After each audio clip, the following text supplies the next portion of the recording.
Ich soll euch viele Grüße ausrichten, besonders von unseren Freunden aus Israel und von Intact Kenia, die uns gestern gebeten haben. Sie waren letztes Jahr hier, ihr erinnert euch sicher. Dieser diesjährige Schwerpunkt medikalisierte weibliche Genitalverstümmelung, der ist mir besonders wichtig. Denn im Jahr 2012 haben Frauen Solidarität mit Männern gezeigt, und zwar ungefragt. Das war für mich auch als Betroffener ein ganz entscheidender Impuls, selber den Mut zu finden, an die Öffentlichkeit zu gehen, als ein Radiointerview mit der damaligen TEDFAM-Vorsitzenden gesendet wurde, in dem sie davon sprach, dass es auch leidvoll betroffene Männer gibt, die aus sogenannten medizinischen Gründen beschnitten wurden. Und heute, am 6.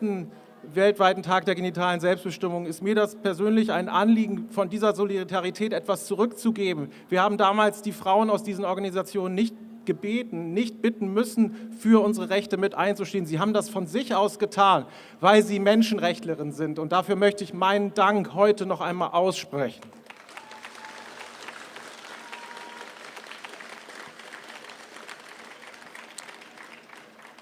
Ich möchte heute über kulturelle Prägungen sprechen, denn jede Form von Genitalverstümmelung ist Teil von Kultur. Die Praxis selbst, die Gewöhnung daran und natürlich auch der Widerstand dagegen, die Aufklärung, die kritische Beschäftigung damit. Weibliche Genitalverstümmelung, FGM, hat sich in der westlichen Kultur ja schließlich nicht breit etabliert, obwohl es solche Versuche gab. Aus der gleichen Quelle, aus der die Massenbeschneidung von Jungen in den USA stammt, wurde ja schließlich auch die Teilverätzung der Klitoris mit Carbolsäure propagiert. Man muss immer wissen, wessen Geisteskind man sich macht, wenn man sich hier mit der amerikanischen Beschneidungspraxis von Jungen beschäftigt und diese verteidigt. Hier im Westen urteilen wir also heute bei diesem Thema überwiegend über andere Kulturen.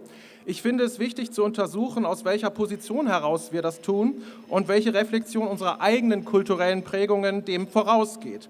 Ich stelle hier 10 Beispiele von Prägungen unserer Kultur hier in Deutschland und im Westen zur Diskussion. Der erste, den betrifft den damaligen Menschenrechtsbeauftragten der Bundesregierung, Herrn Christoph Stresser, der verkündete am 6.2.2015 zum Thema weibliche Genitalverstümmelung, ich zitiere: Dabei erschüttert mich besonders, dass ausgebildete Ärzte den Eingriff vornehmen. Ich verurteile dies aufs Schärfste, denn klar ist, dass auch eine Verstümmelung unter ärztlicher Aufsicht eine Gewalttat ist. Und es kann kein Bestandteil einer Kultur sein, ihre Töchter zu misshandeln. Zitat Ende. Jetzt kommen wir zu dem Haken an der Sache. Das sagt ein Politiker, der selbst dem Paragraphen 1631d BGB zugestimmt hatte, der Schutzlautstellung von Jungen gegen nicht-therapeutische Vorhautamputationen aus jeglichem Grund. Er steckt also selbst bis zum Hals in eigenen kulturellen Prägungen, die Menschenrechte relativieren, und greift andere Kulturen mit aggressiver Rhetorik an, die für sich ebenfalls in Anspruch nehmen, Menschenrechte zu relativieren, eben ihrer kulturellen Prägung entsprechend. Er spricht anderen gar ab, hier überhaupt einer Kultur zu folgen. Ich frage mich, wer gibt eigentlich wem das Recht festzulegen, was für andere Bestandteil einer Kultur ist? Bringt uns dieser Ansatz weiter, um Kinder, in diesem Fall bei diesem Schwerpunkt Mädchen, zu schützen? Schauen wir hier auf uns, was eigentlich Bestandteil unserer Kultur ist. Der nächste Punkt. Wir fordern von anderen Ländern Gesetze gegen Genitalverstümmelung und haben selbst das radikalste Genitalverstümmelungserlaubnisgesetz, was es überhaupt auf der Welt gibt, den schon beschriebenen Paragraphen 1631d BGB. Drittens. Wir wollen, dass andere Länder FGM bestrafen und schaffen das selbst nicht. Jüngst sind 2 FGM-Prozesse krachend gescheitert, einer in England und einer in den USA. Der erste überhaupt dort, und zwar betreffend medikalisierter weiblicher Genitalverstümmelung durch eine Ärztin ausgeführt, also genau unser Themenschwerpunkt dieses Jahr am 7. Mai. Es ist gescheitert am Gleichbehandlungsgrundsatz der Geschlechter, denn die dort behandelten Fälle waren laut den medizinischen Gutachten nämlich de facto nicht gravierender als das, was täglich mit Jungen gemacht wird. Und das spielen die Verteidigungen in den Prozessen natürlich aus. Es wird ganz konkret deutlich, dem Ziel der Bestrafung von FGM hängt letztendlich die Schutzlosstellung von Jungen wie ein Klotz am Bein. Wer nur manche schützen will, schützt am Ende niemanden. Das ist die Realität. Viertens, unsere Kultur fordert, dass woanders Zero Tolerance von FGM gilt. Und ich musste letztes Jahr in der New York Times einen Kommentar lesen, in dem gefordert wurde, rituelle Einstiche bei Mädchen wieder zu erlauben. Also für die Aufhebung des Zero-Toleranz-Prinzips wurde hier geworben. Natürlich mit dem in den USA einer Kultur, wo MGM, Male Genital Mutilation, kulturell etabliert ist, zu vermutendem Hintergedanken damit, die Legalität männlicher Genitalverstümmelung koste es, was es wolle, zu retten. Den Gleichbehandlungsgrundsatz der Geschlechter damit irgendwie zu wahren, aber auf fatale Weise, nämlich mit dem Ergebnis weniger Kinderschutz für alle. 5. Wir gehen mit Stoffpuppen und Tafeln von weiblichen Genitalien in afrikanische Länder und erklären daran die Anatomie und Funktion dieser Organe. Dabei wissen laut US-Studien viele Männer dort nicht einmal, ob sie beschnitten sind oder nicht. Lernen Ärzte laut eigener Aussage in Deutschland über die wichtigste erogene Zone bei Männern, die Vorhaut, im Studium nur, wie man sie abschneidet, aber nichts zu ihrer Entwicklung und Funktion. 6. Wir fordern in anderen Ländern die Gleichberechtigung der Geschlechter und haben in Deutschland 2 verschiedene Gesetze zur Genitalverstümmelung, die jeweils nur für ein Geschlecht gelten. Das muss man sich einmal vergegenwärtigen. 7. Wir fordern von anderen Kulturen die Überwindung von Geschlechterstereotypen, aber kultivieren bei uns eine Prägung, wonach weibliche Genitalien in jedem Quadratmillimeter wertvoll und unantastbar sind, männliche Genitalien hingegen zu einem großen Teil aus angeblich unnützen Hautstücken bestehen. 8. Wir fordern zu Recht Maßnahmen angesichts von durch FGM getöteten Mädchen in Afrika, aber wenn wie im letzten Sommer ein männlicher Säugling in Nürnberg fast verblutet, nach dem, was ihm hier von Gesetz her zugemutet wird, sieht niemand Handlungsbedarf. Kein UNICEF, kein Kinderschutzbund, kein Kinderhilfswerk, geschweige denn die Politik. 9. Wir erwarten, dass sich die Medizin in FGM-Kulturen des Kinderschutzes annimmt und im Entwurf der neuen Kinderschutzleitlinie in der Medizin hier in Deutschland 2015 war weder FGM noch MGM als Thema vorgesehen. Wir haben in einem offenen Brief dagegen protestiert, der von über 500 Personen, darunter viele Medizinerinnen und Mediziner, unterschrieben wurde. Ob wenigstens der Schutz intersexueller Kinder Thema geworden ist, schließlich konnte ich leider noch nicht in Erfahrung bringen. 10. Unser Bundesministerium für wirtschaftliche Zusammenarbeit unterstützt Projekte gegen FGM in Afrika und unterstützt gleichzeitig Projekte für MGM in Afrika. Schizophrener geht es überhaupt nicht mehr in unserer tollen, fortschrittlichen westlichen Kultur. Nicht zuletzt das Scheitern der jüngsten FGM-Prozesse in Afrika, darüber haben Medien ja berichtet, zeigen, zum Schutz von Mädchen können wir nur wirklich effizient beitragen, wenn widerspruchsfrei argumentiert wird. Ein fruchtbarer Dialog kann oft nur auf der Basis von Respekt gelingen.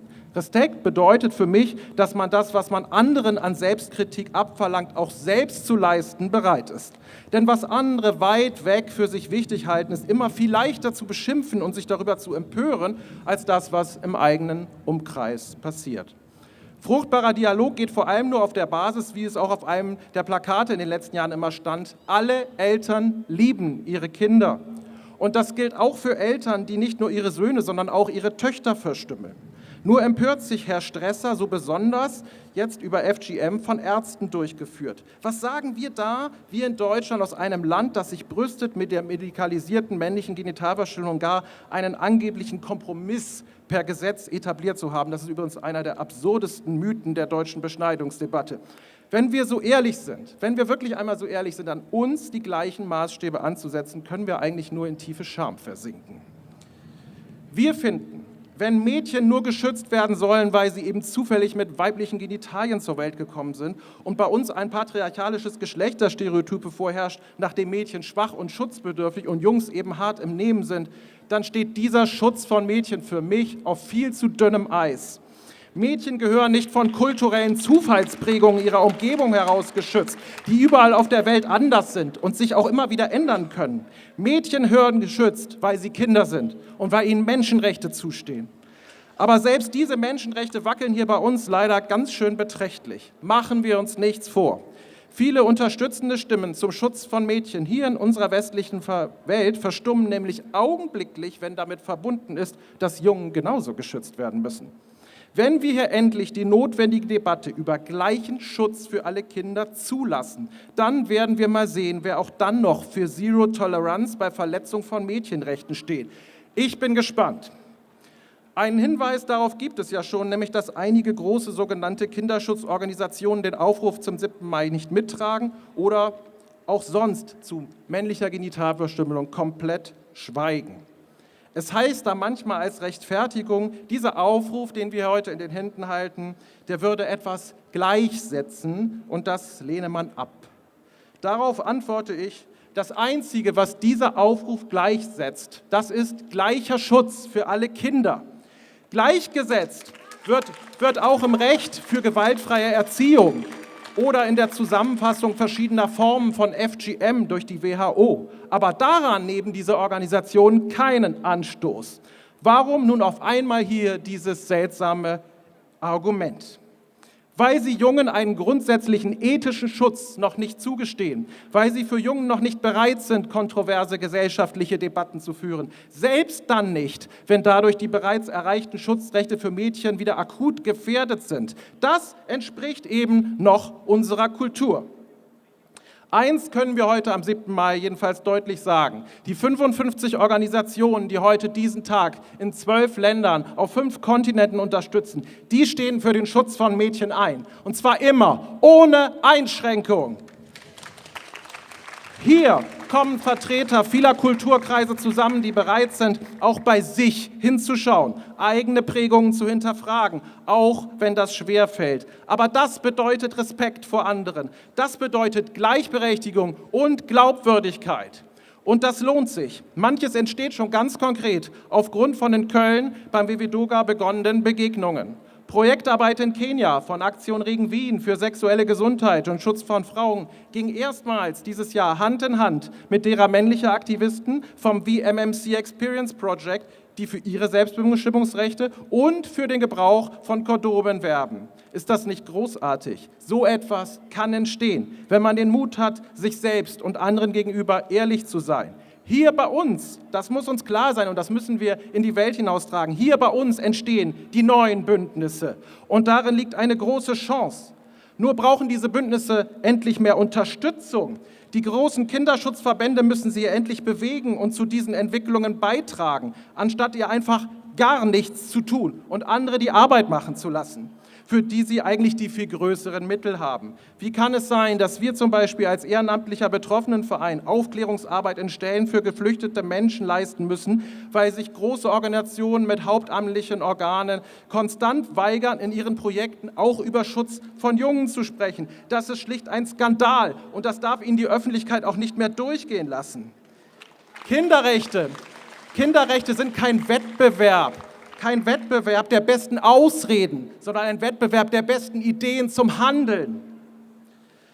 Wir können nichts weiter tun und das ist schon eine ganze Menge. Wir machen Vorschläge. Niemand kann sagen, es gibt keine Ideen. Wir liefern Ideen, auf unser gemeinsames Ziel hinzubehalten, beharrlich und friedlich, die Verwirklichung unteilbarer Kinderrechte. Dazu schicken wir diese Frage um die Welt. Mehr oder weniger Kinderschutz für alle? Wir stehen genau an dieser Weggabelung. Wer von Gleichberechtigung spricht, muss sich dieser Frage stellen und sich entscheiden, wohin die Reise geht und wozu er oder sie beiträgt. Der 7. Mai sagt klipp und klar, nicht weniger, sondern mehr Schutz für alle Kinder. Lasst uns überall die Wege dahin erarbeiten. Wir brauchen einen Wettstreit der besten Ideen. Lasst uns einander zuhören in unseren verschiedenen kulturellen Hintergründen, denn dabei werden wir viel voneinander lernen. Ich wünsche uns allen einen erfolgreichen weltweiten Tag der genitalen Selbstbestimmung 2018 und danke euch.